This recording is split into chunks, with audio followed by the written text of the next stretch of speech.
So I'm finally getting my winter plans together for the car. Got a couple things I need to install, just some general maintenance stuff as well. Change the oil, check the plugs, make sure everything's running kosher. I also need to put some stainless 04 length brake lines in for anybody that is looking at or is running one of the V2 or V1 CTSV brake kits. Using the bottom brackets, I mean, there's pretty much no way around this, but you will in fact have to use a 2004 length brake line since they're about an inch longer. You'll need that extra slack to pop it into the little retainer clip or the retainer bracketry that's pretty much on all of the coilovers or struts available for these cars. I also took the time, talked to Andy Collar, kind of assessed my options on what I can do for some oiling system upgrades. So him and I worked out a deal. We got a Mishimoto oil cooler on the way for this thing, since I'm pretty sure, according to the data that I saw on the Terminator X, well, I had the laptop in the car a little while ago, I'm seeing 230, 240 degree oil temperatures, which is not necessarily ideal. So because of that, I will end up putting an oil cooler in this. Probably won't do a write-up or any videos on it, just because there's already a bunch of really good write-ups on it. Plus Mishimoto actually has their own, I don't know, 13 or 14, 15 minute long video on it.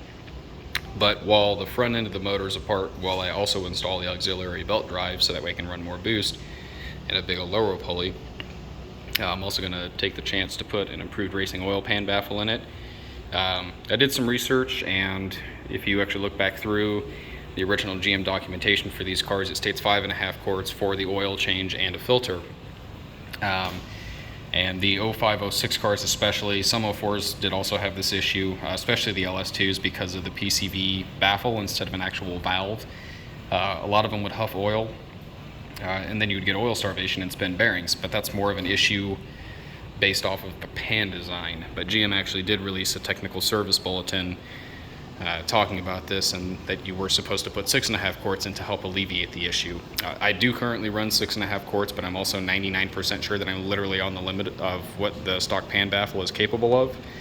It's one of those things, I should have just put an aftermarket baffle in, one of the improved baffles in when the motor was still out of the car a couple years ago while I was prepping to put this long block in. But, you know, shoulda, coulda, woulda, I guess shit in one hand, wish in the other, and see which one fills up faster. So I'm going to end up having to drop the whole K in the front. I'm just going to pull the pan. I've heard a lot of guys have complaints about the Mishimoto kit being an absolute pain in the ass to install with the pan in the car.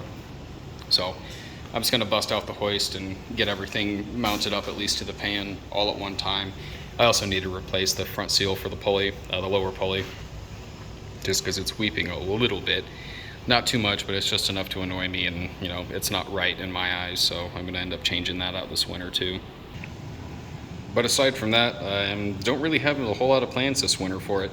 Mostly just the pulley swap and the oil cooler, and the pan baffle being the big ones, plus hopefully, as long as time lines up between me and a friend named James here in town, we're hopefully going to be installing the rear coilovers and possibly the subframe connectors. I'm not sure yet. It's all going to depend on how harvest is, and at least according to the USDA crop reports, harvest is going to be good this year.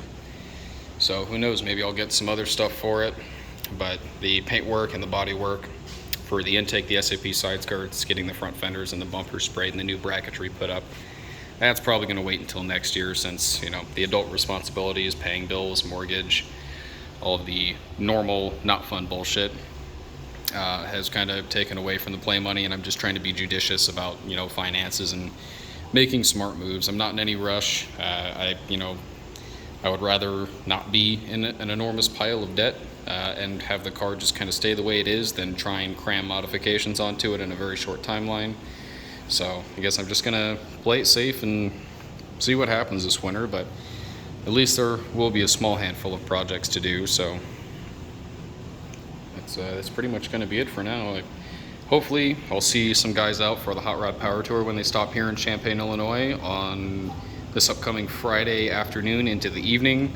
This is registered in the SS, which is normally here, as you can tell by the LT1 oil stain diaper.